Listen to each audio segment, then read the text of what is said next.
Hi, Tillotama. It's lovely meeting you. Hi. Thank you for having me here. Thanks everyone for attending.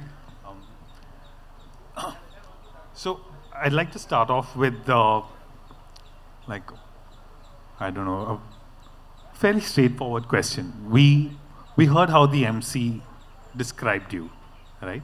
And we know how people in general there is an impression of you.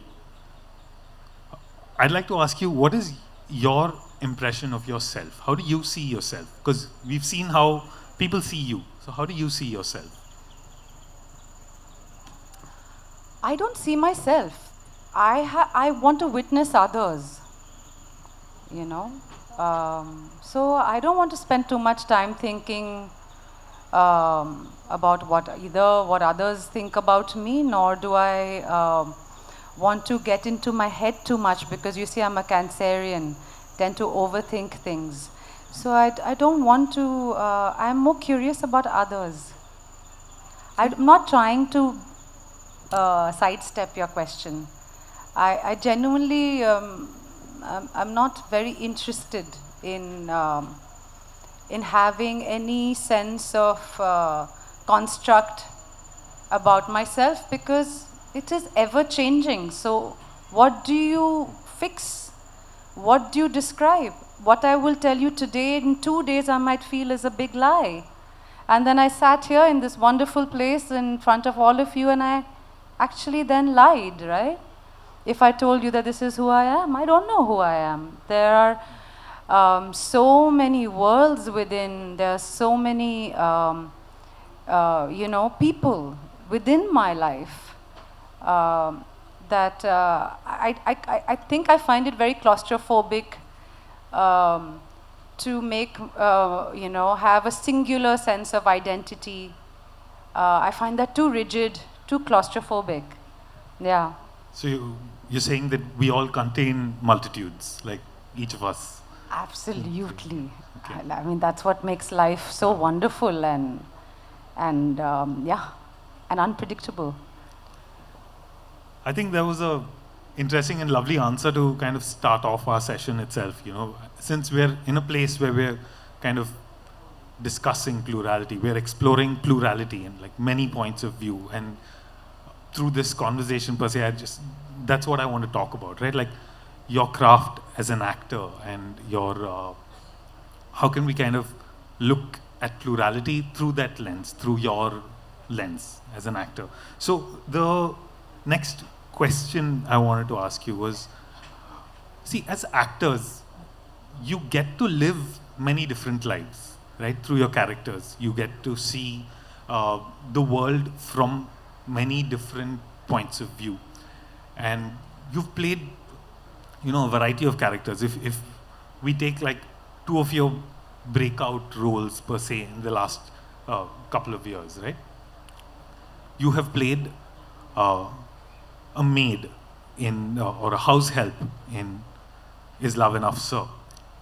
And then in Lust Stories, just a couple of years later, you've played a boss who is extremely invested in the love life of her house help, right? So you've occupied the minds of these 2 extremely different characters from 2, completely different parts of society. How has that changed the way you see the world, or has that changed the way you see the world? How has that informed how you see the world? So let's go back to before films happened. I grew up in a household that moved every 4 years. My father was in the Air Force. So we moved from one place to another. We learned a new language, forgot the one before. And I think I grew up, I was very lucky to have that kind of upbringing where I grew up in that secular India. I grew up with celebrating diversity of not just the food that we ate at every festival, we celebrated every festival of India. And growing up in that kind of plurality and in that kind of diversity, I I never had a sense of self which was fixed in the first place, you know. But I never, when you're growing up, you don't think that, whoa, this is amazing. It's all in retrospect, right? But I never thought that I would be an actor. In fact, I have no business to be an actor because the so-called the talent that you apparently need to be an actor, or the temperament that you need to be someone who is on a public forum, you know, is not something I had. So how did I become an actor in the first place? I really attribute it to the exposure that I had in my early years to this kind of diversity. There's no one kind of mother. We were raised by so many mothers. We had food in, so many mothers fed us food. We would just walk in our colony from our home to another home, have lunch there, have dinner somewhere else, listen to different kinds of music, watch different kinds of films. So sense of home was a very massive idea, you know. It was never one thing. And I didn't realize that this is would be such an important part of, an actor's journey for me. Coming to the life of an actor. So again, you know, the industry may typecast you in certain ways, but I feel like we shouldn't typecast ourselves and try to live up to an image that we have fashioned, because then we'll become prisoners of that. Today you may think this is an image that you want to be, and then you start feeling restricted. You start feeling constricted by that very notion of self that you have fashioned. So it is better to have, you know, a sense of fluidity. And for me to be able to play Ratna and then play Ishita in Last Stories, or play Alice right at the very beginning of my career, is that Alice is very different from Ratna. They both may work in people's homes, but they're two entirely different women. Who is to say that someone who can play, a certain kind of part cannot play another kind of part? I think that's so reductive. That's true. No? So my question to you was, how did that, like the role, say you played Alice, then you played Ratna, and then you played Ishita. Did those three roles have changed the way you see the world? Because when you were in character at that point, right? Like you become Ishita, you become Ratna. Right? How does Ratna see the world as opposed to how Ishita sees the world? And how does that, the knowledge that these two, you know, completely varying points of view exist in the world at the same time and inside of you, how does that kind of, how do you justify that to yourself? How do you keep all those people within you? So are you asking me, I think all of us have many people within us, you know. We all are carrying different kinds of stories, right? We are shaped by great moments of tenderness, or trauma, our stories. So for me, playing Ratna or Ishita, or any other character that I've played that had a, where the script was really powerful. It's not playing any character, but when you get a script which is really powerfully written, that celebrates actually plurality, because it's not, simplistic scripts are very black and white and very binary, but a really complex script, and when you get to play a complex part, it travels with you.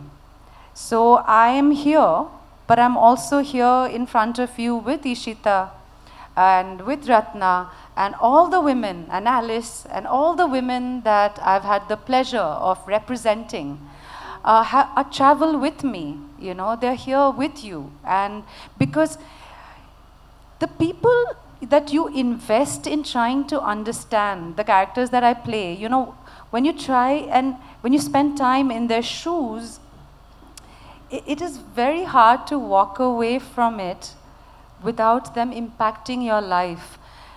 And even though I'm not someone who is method at all in my style of acting, and my husband has nothing to do with the film industry, so when I come home, I'm completely cut off from, the work life.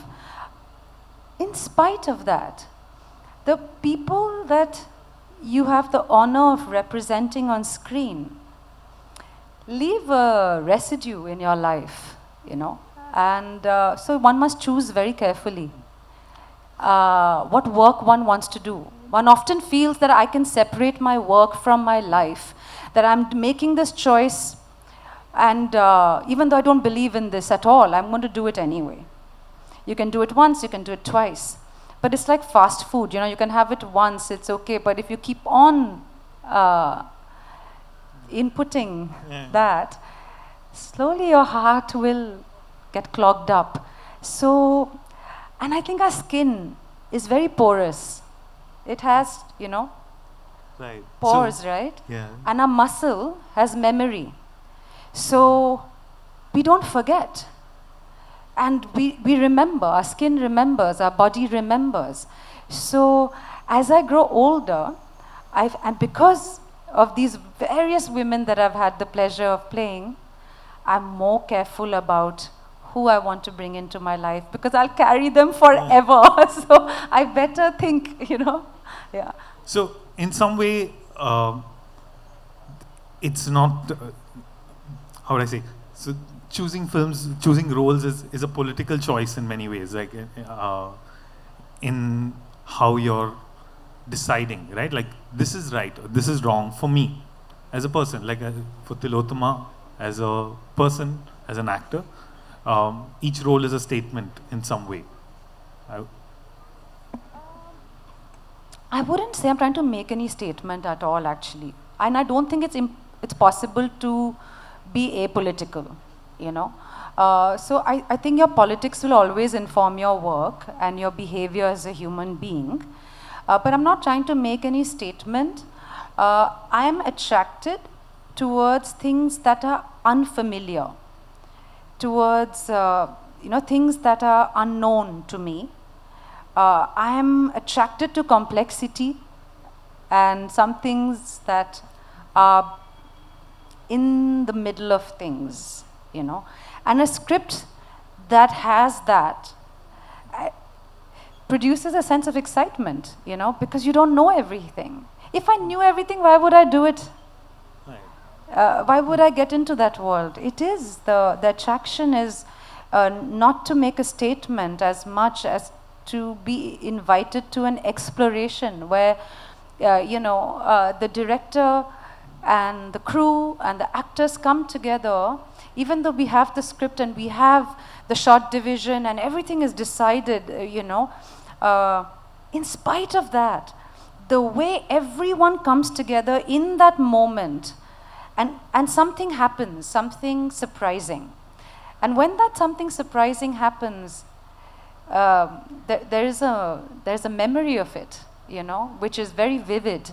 And I live for that. And it happens not all the time, It happens, and what is that magic? It is not trying to make a statement. It is actually an openness to wanting to know, wanting to understand, and being okay with not having all the answers, So, I'm a writer myself, right? Like, and I'm always interested in this part, what you just said about, yes, you have a script, you have a short division, you have all of these things, but in the moment something magical happens when you're actually on set and you're shooting. And there are some characters you say that, and there are some scripts that attract you and some scripts that don't. And I want to understand, do you just look at your character on the script, or do you look at the script in entirety? Like, as a writer, right, I would be interested to know, what is it that attracts an actor to say that, yes, I want to explore this character more? Like, do you want the character completely 100% fleshed out, or do you want, do you say that, okay, if if it's 50% there, I'm good because I can create the other 50%. So what is your process like in that developing of a life, right? Because you're co-developing a life with the writer, because the writer has this person in his head or her head, and you're going to kind of take that person and you're going to do something more to them. You're going to discover facets of them perhaps that the writer themselves hasn't thought of. So is that what attracts you to a role, or do you feel like, okay, this entire film sounds great and so I want to be part of it? Like, I don't think you can only do a film because you like the character. You know, a film is a director's medium, and I have to like the script. Even if whether I'm playing the lead or I'm a tiny part of the film, I must like the script. And so that's one. There were so many questions in your one question. What was? okay, so the attraction of developing a character, right? Yes, you know, you talked about that this is what is written and then what I will bring into it. A really good script, you really have to do nothing. You have to just read and reread and reread. And because the writing is so sublime, the writing is so rich, your brain, it just every time you read, you'll discover something new. It's like these synapses in your brain that go off, and you can start seeing things, you know. And you can't plan anything, because once you get on set, something entirely different will happen anyway. Because in a room, today we are sitting here with, you know, there's light coming from there, there's a door, there are people walking from there. And the moment you enter a space, the space itself will determine so much of your action.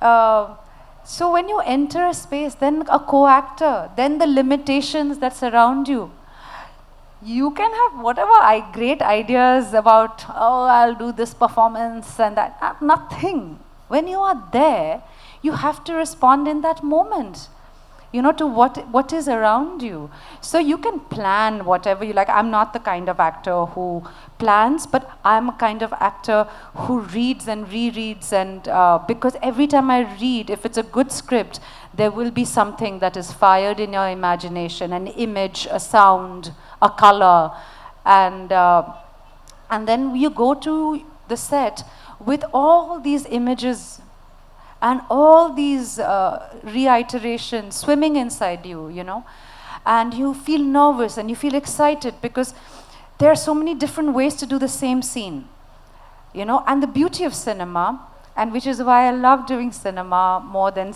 stage, is because you don't have to get it right. You can have so many takes. And each take, the beauty of each take is you can explore something different. And I loved what Anup Singh once, this director I worked with who I admired deeply. Yes, in Kissa. And he said that even I don't know what the film will be. Let's discover it together. And it'll get made again when it goes to the editor. It'll get told again and made again. So instead of chasing an idea, again, singularity of an idea, this is my film, this is what I'm going to do as an actor. I think instead of chasing that, I think being open to discovering is far more satisfying. It's nerve-wracking, it's exciting, but it's also exhilarating, you know, not knowing and not planning.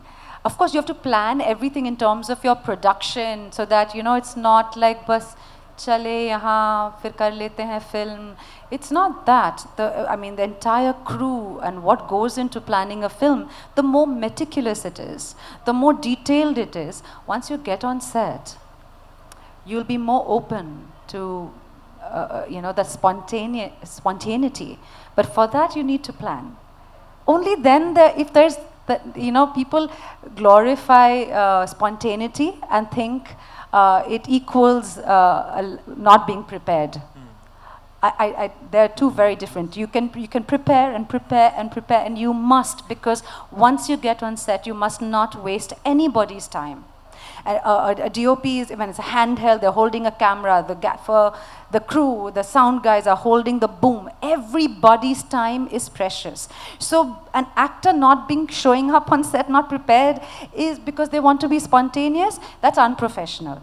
But there's a difference between planning everything to the point of, stifling, being in the moment.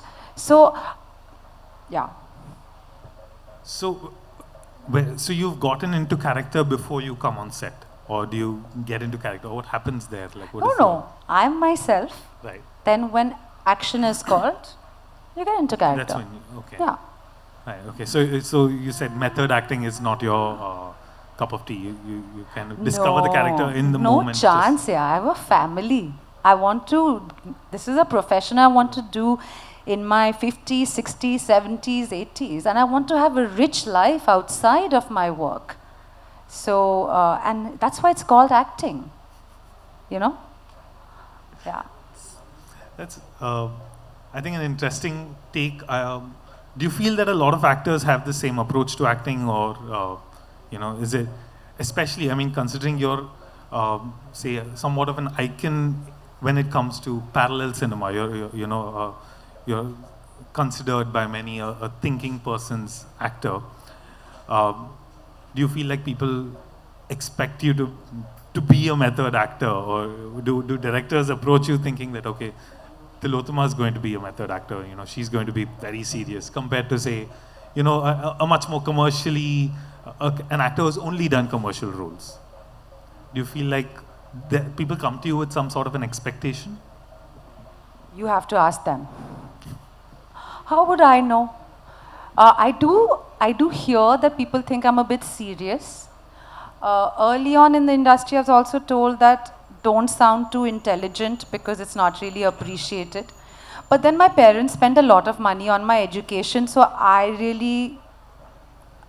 don't want to perform when I'm not performing, So I am who I am, and I don't know really. I do think people who don't know me may have certain idea about me.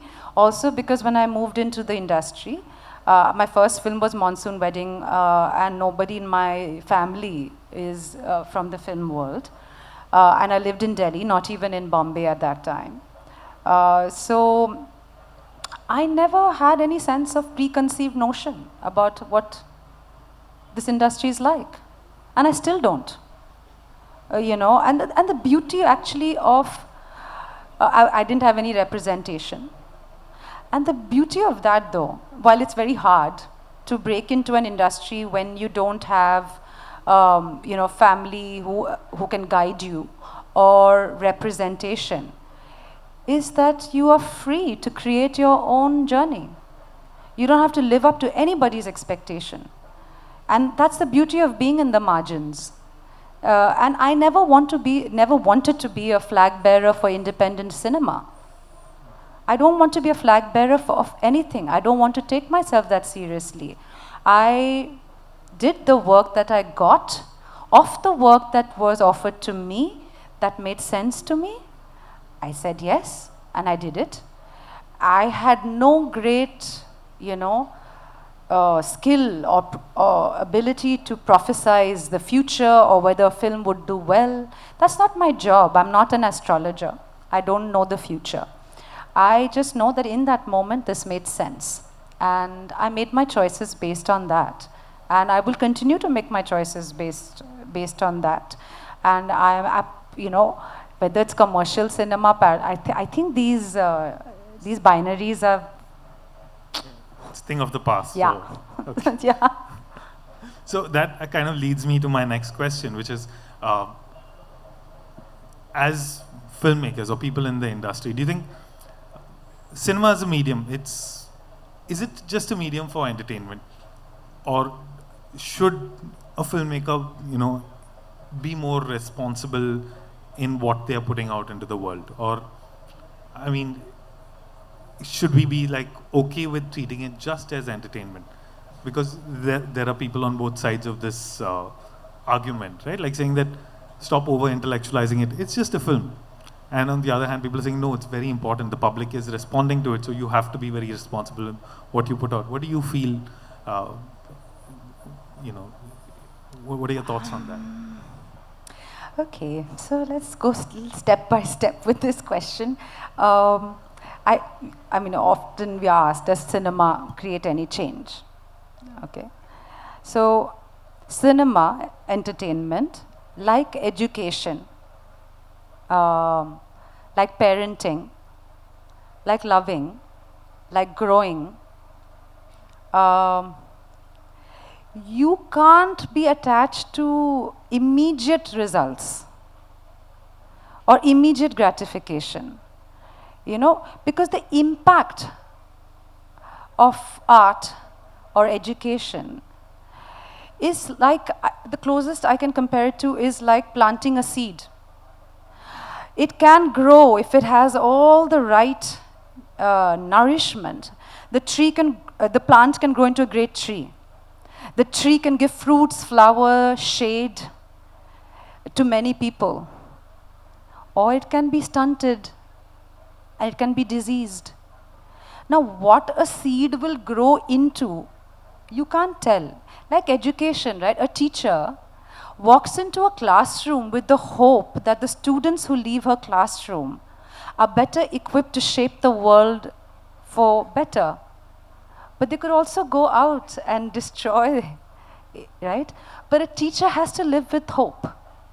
An artist has to live with hope that what I bring to this, you know, can add some value, right? But we can't be so attached to the outcome, you know, because one can't see the impact of these things. These take a long time to understand the impact.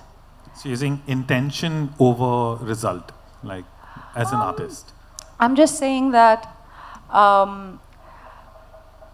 the work that we do, whether it has relevance or not, whether it can change someone or not, is not something we may have, we may get to know. Just like a teacher, she just teaches and does her best.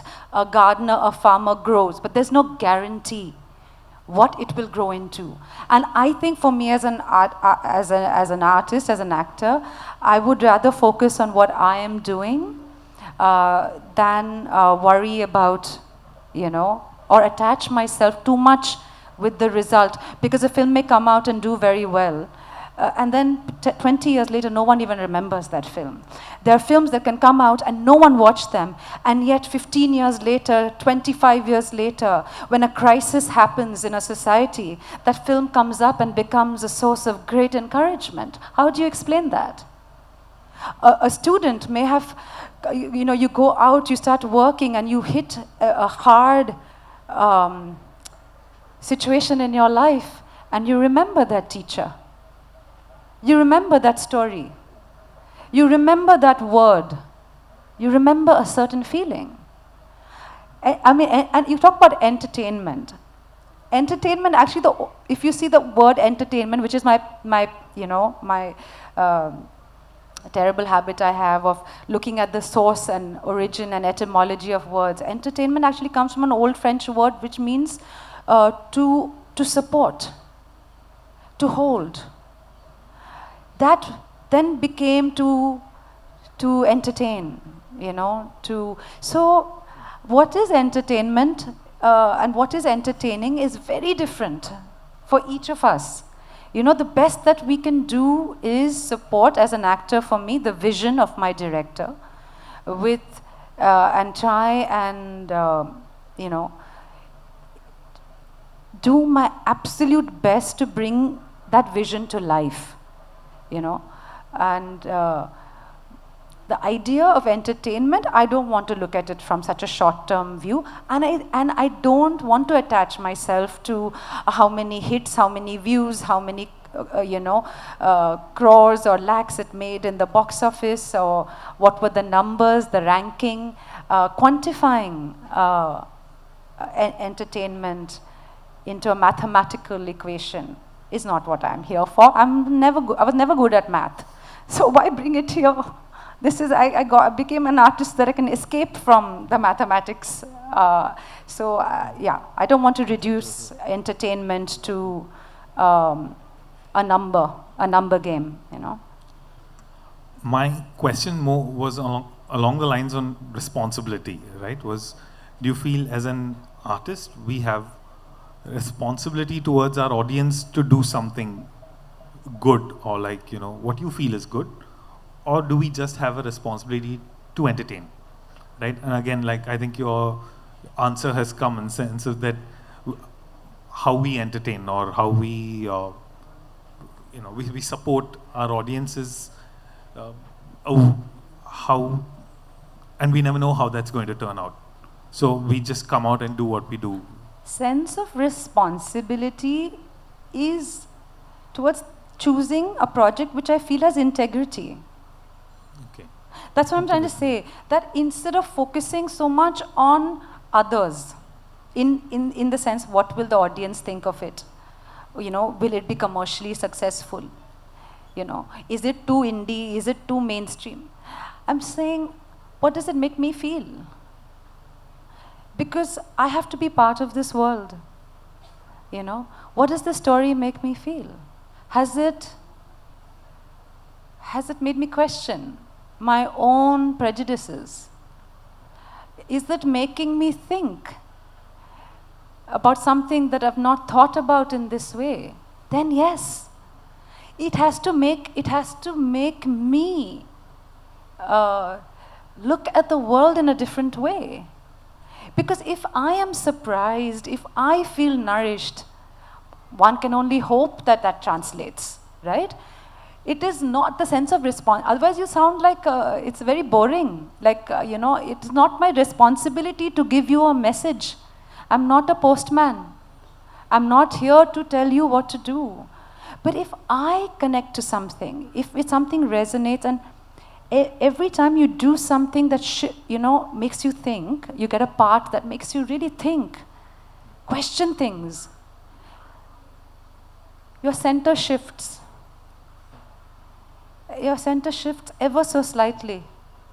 But a cumulative effect of your center constantly having to navigate a new self with the center slightly shifted, it has a huge impact on your life,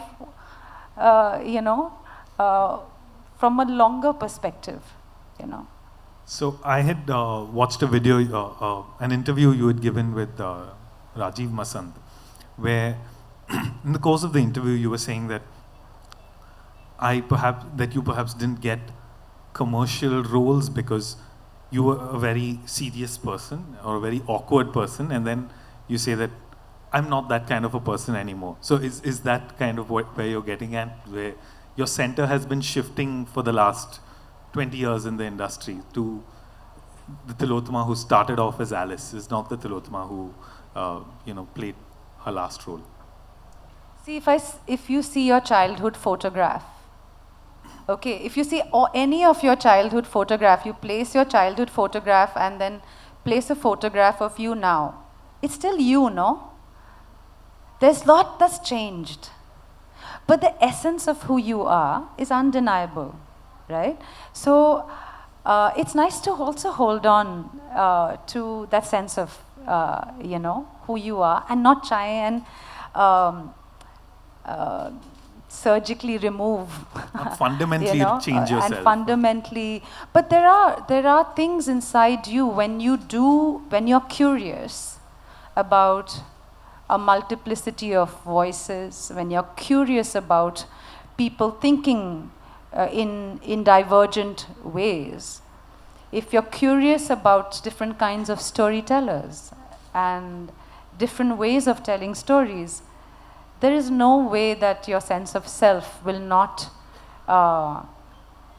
develop, will not shift, will not evolve, And I think I'm not looking for a static sense of self, right? It is, one is just hoping for a sense of equilibrium so that one is not anxious through life. But an equilibrium only comes after there's been some turbulence, right? What is equilibrium doesn't make sense if there's no turbulence. And there is going to be no turbulence in your life unless you open yourself and make yourself vulnerable to different ways of thinking. And different filmmakers, different storytellers, different, even actors have such different craft and different approach. Being open, porous to that allows you to, also grow and not become inert and sterile. It's very scary for me. I think not changing is very scary for me.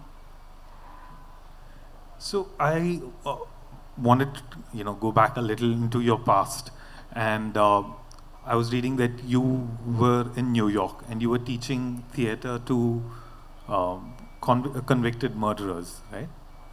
No, I don't know why the news has just picked up murderers. Actually, it's not murderers. They're not all in there for murder. I taught in a high security prison called Rikers Island, and I did drama therapy there. And people were convicted for different crimes. They're not, it was a prison. So I just wanted to understand, you've met and closely interacted with these people, right? And I, for example, have never personally met someone who has committed a crime or a violent crime and has gone to prison or has spent time in prison. Maybe I'm very privileged because of that, but I wonder how that changes you as a person. Like, you've interacted with these people, you've seen the world from their point of view in some way, right? So the next time you meet someone who is perhaps in the same situation, how did that change it for you? Like, suppose you meet someone who has been convicted of a crime now. How did that experience from then, how did that affect you? The way you see them, or the way you interact with them, or the way you kind of relate to them?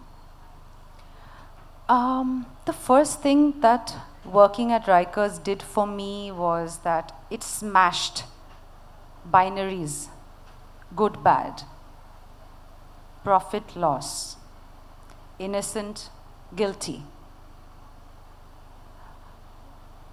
These binaries that I lived, it's a good person. Last time I was in Kerala, someone said you're a very pavam person.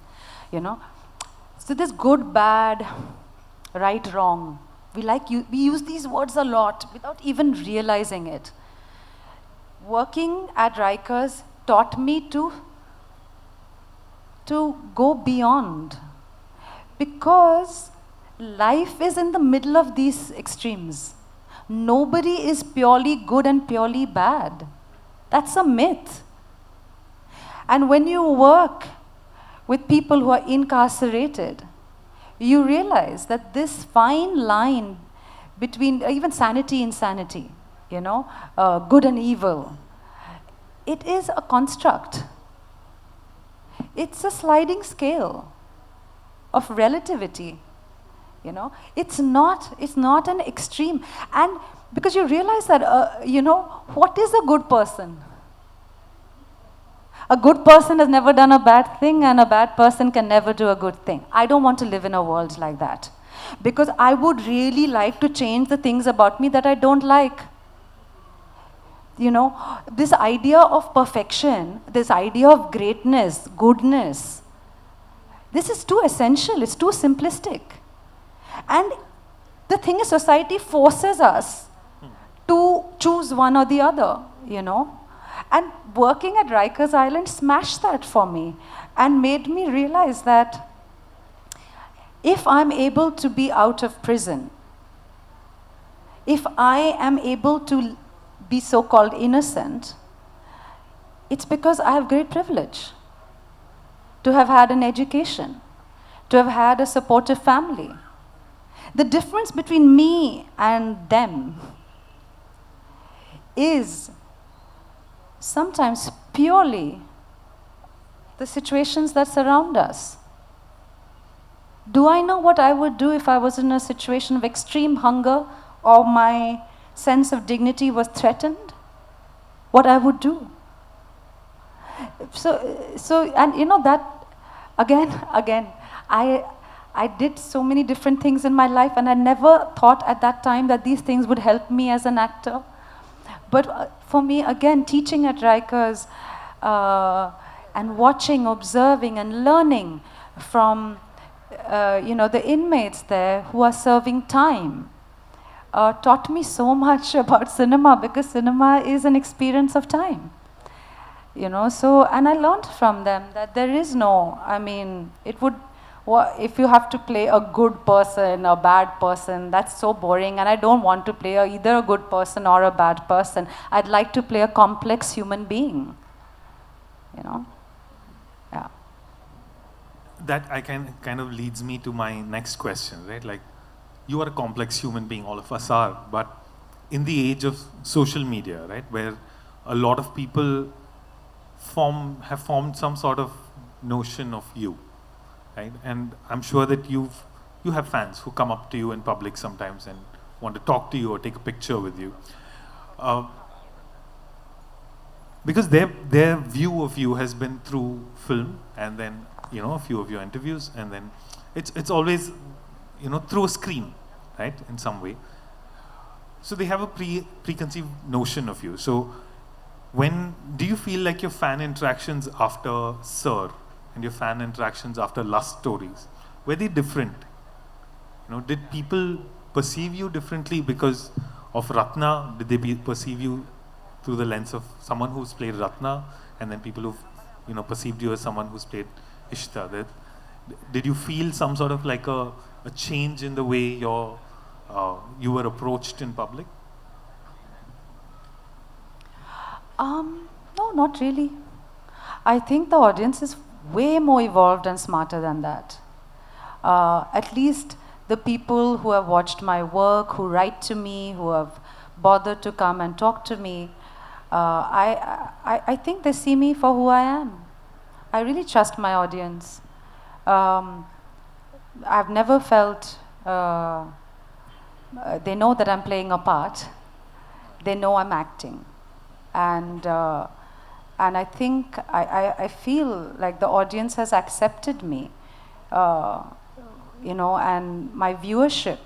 I'm very thankful. And I swing between feeling extremely self-conscious and feeling extremely grateful, because it is nice to be seen, it's nice to be heard.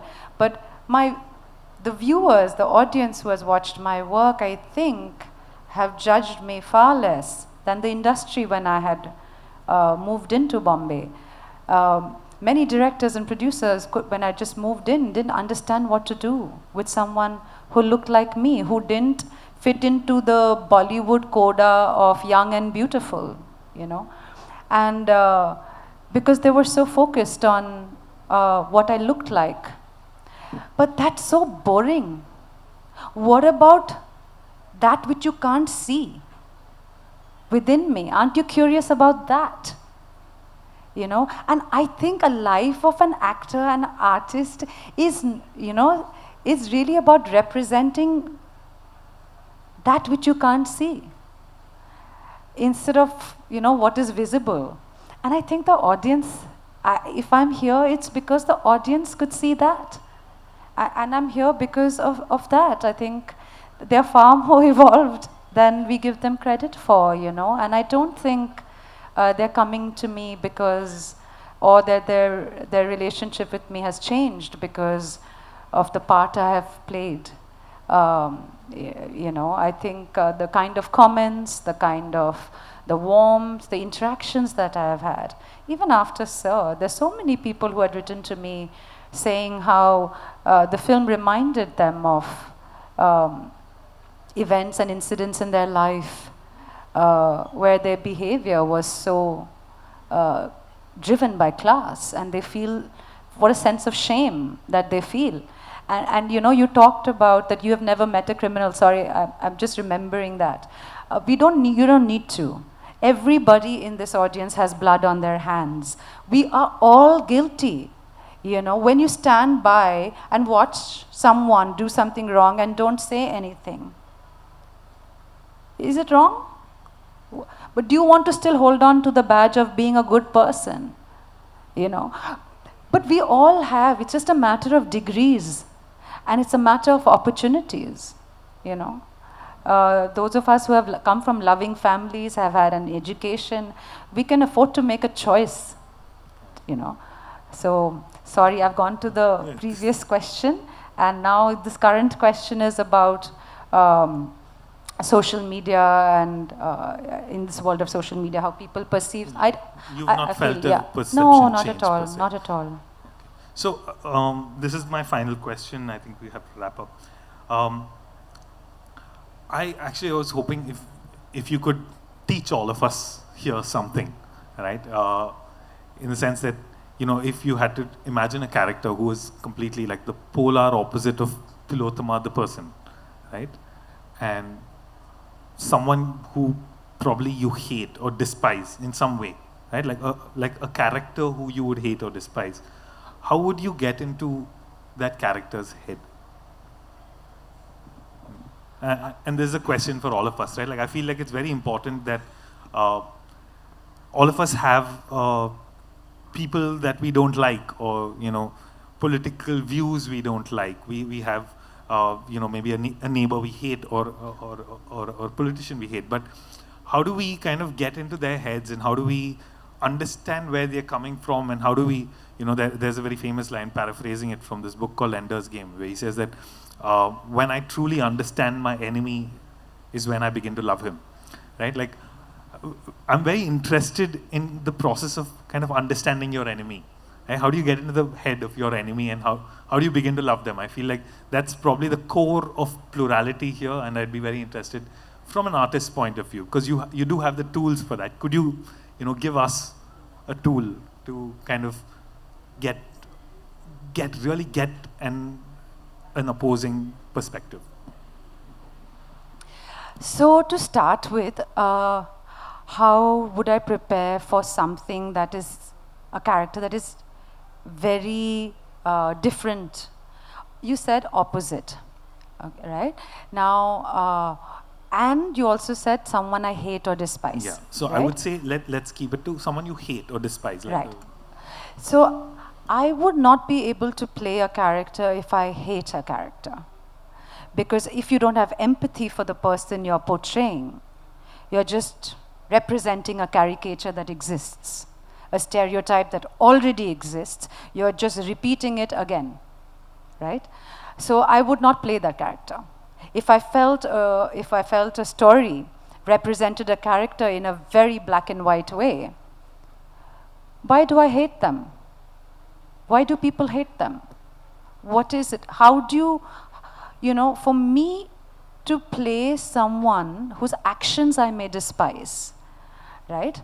Whose actions I may hate, or whose actions I don't relate to, if for me to play that, I must find their vulnerabilities. Because vulnerability is a pan-human experience. We all have within us vulnerability is a wound. We all have wounds within us, you know. And once you find what is the vulnerability in this character, then when you play that character, even if their actions are, you know, something that's hateful, the representation of that action will bring some understanding to why did that person do that. Because you see, but if you don't do that, if you just play the idea of a bad guy, or, you know, the problem with that is then that's just a caricature. So in one extreme, it will be this badass, which is very popular these days, you know, such a badass character. So you glorify bad behavior by making it cinematically, like, you know, attractive. And she's such a badass. I don't want to be a badass. Nor do I want to reduce the character that I'm playing by just making them pure bad. That doesn't exist. So in playing, let's say, for example, I'll give you, it's easier to talk about with definite context. For Delhi crime, I play a character that commits murder, takes away life. It's, you know, it's a complete violation of, you know, of dignity of life. Now that action is absolutely wrong. But that I already know, that we all know, to disrespect someone, to take away life, to kill someone is wrong. So why make a film, why make a show about it and waste so much money and time? We already know it. We are not here as school teachers to say who is good, who is bad. That is very, very boring and reductive. Why did she do what she did? That is more interesting. So to find out what were their wounds, that is the entry point into playing a character. So you're not playing their bad behavior, you're playing their vulnerability. And when someone watches that, you know what? I don't want someone to come away from watching something and saying, oh wow, look at the way she killed, yeah, I also want to kill. You know, this is how we glorify, you know, and make it cool to be bad, you know. But it is for me far more interesting for me to walk away, like, you know, again, completely a tangent. There's a film called The Sea Inside with Javier Bardem. The whole film is about a man who is a paraplegic and wants to now die. He wants euthanasia. So this entire film is actually about somebody who wants to die. But when I left the film, I was going through the hardest time of my life, doing the work that I was doing in Rikers Island in New York, missing home a lot. And I come out feeling this intense desire to live, to celebrate life. And I wondered, I still wonder, you know, when a work of art may be about dying, but actually you come out, its subtext is about life. So similarly, in wanting to play a character whose actions may be hateful and you may despise, it is for me very interesting to walk away feeling, oh my God, that exists even within me, the impulse, that wound. The reason it hasn't festered in my life is because I have so much love and I have so much privilege. That wound did not become cancerous and eat away my life, right? But those wounds exist. And I think if as actors we can make those vulnerabilities and those wounds visible, you know, we'll create a more interesting tapestry and move beyond these binaries. And for me, the creative life, the life of creativity is to save myself and escape from these very rigid binaries, you know. Because I'm neither good nor am I bad, you know. And I want the characters I play, no matter who they are, I will stand up for them. Not in condoning their behavior, but in giving them the dignity of being a full person and not just a bad person or a good person, you know. I think that was great, and I'm really happy we had this conversation. And you know, I feel like all of us here, to some extent, have kind of understood that within us we contain multitudes, and all of us need to kind of embrace that and understand that there's no such thing as good or bad. There are no binaries. We should all embrace like a multitude of views in order to be complex human beings, as you said. So thank you so much, Tillotama. Thank you for being here. Thank you for these amazing questions, but I expected no less from Kerala and I expected no less from you. So I feel very, very honored to be here, and thank you for your wonderful questions. Thank you so much to the audience. Thank you. Thank you so much.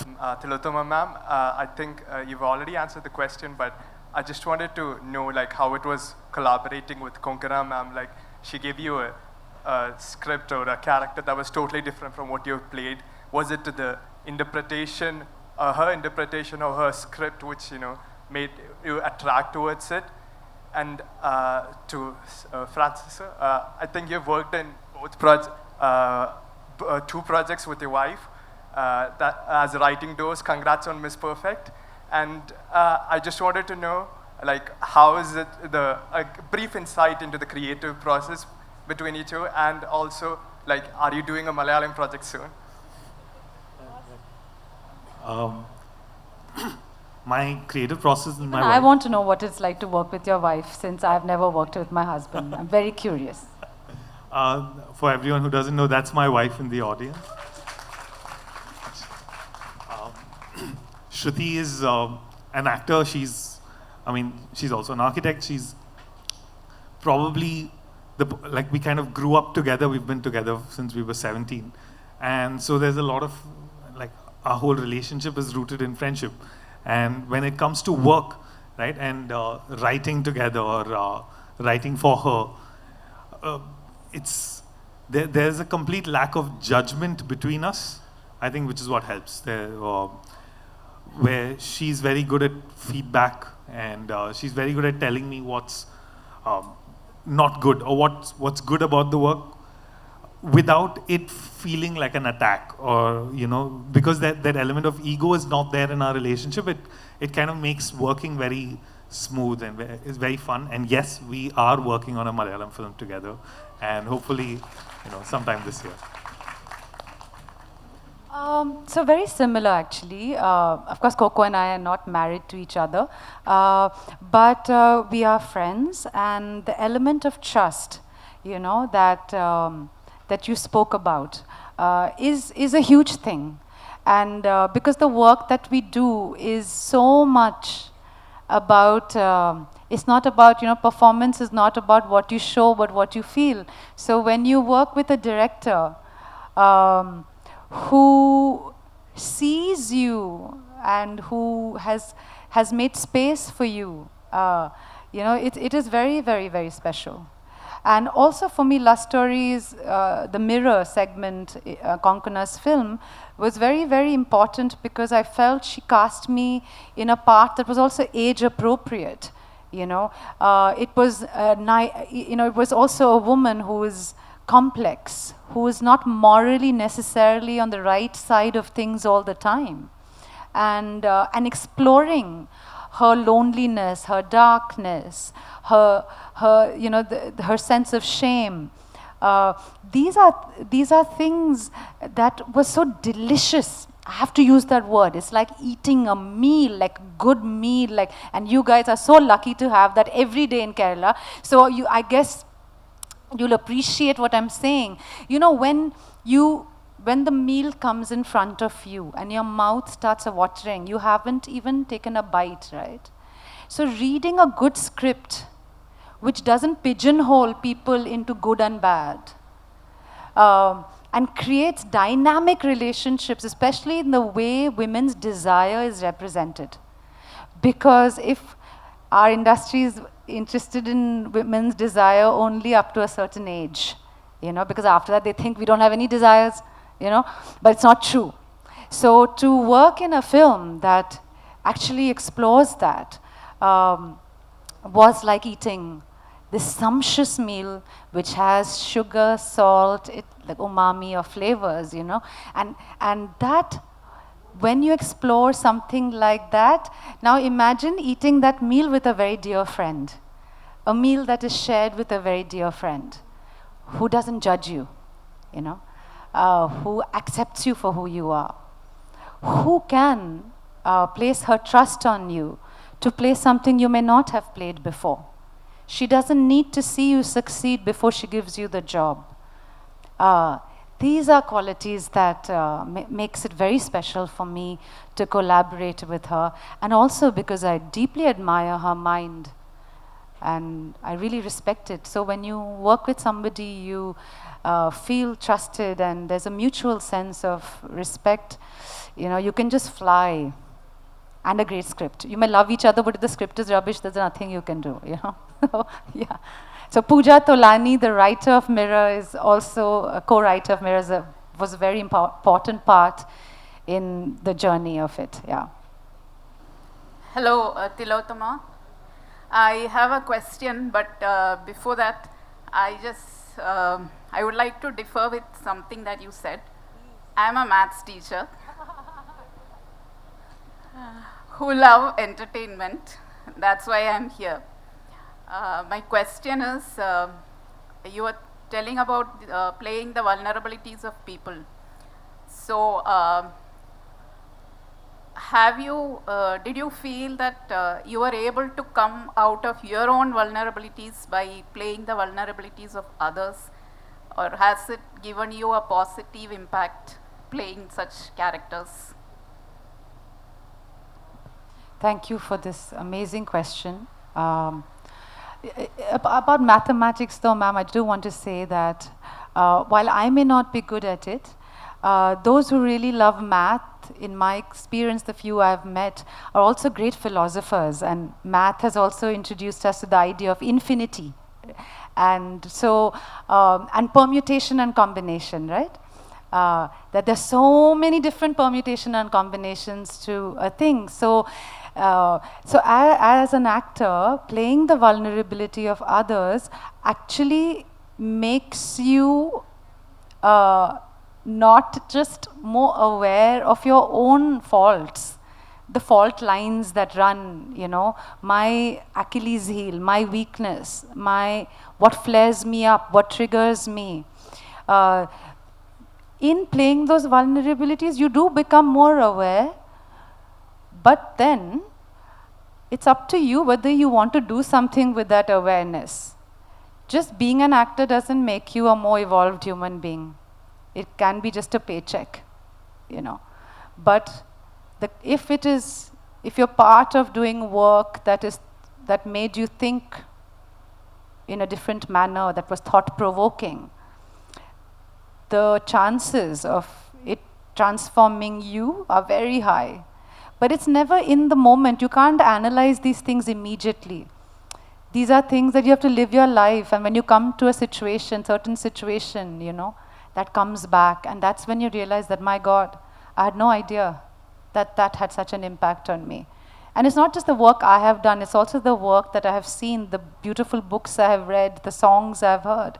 They come back to you, and or they make you aware of your vulnerabilities in a way which the chalk and talk method doesn't do. You know, when it's instructional, you don't want to hear it because somebody told you it is this way. But when you hear it through a song or a film, you're more open to seeing your vulnerabilities. So yes and no would be the answer to the question, that yes, playing the vulnerabilities of others has made me aware and more forgiving towards myself, but also no, that in the sense that does it mean I'm this transformed, amazing human being? No, that's just work in progress. You know, it'll forever, till infinity. One will have to, you know, working on oneself, yeah. I would like to invite Ritik Babbar, Director Admissions, Vallat Education. So can we have you on stage, please? Thank you so much for your wonderful session. And it was sponsored by Vallat Education. Thank you. Mr. Francis Thomas, thank you so much for your wonderful questions. That was a remarkable session indeed. So that's it. Thank you so much.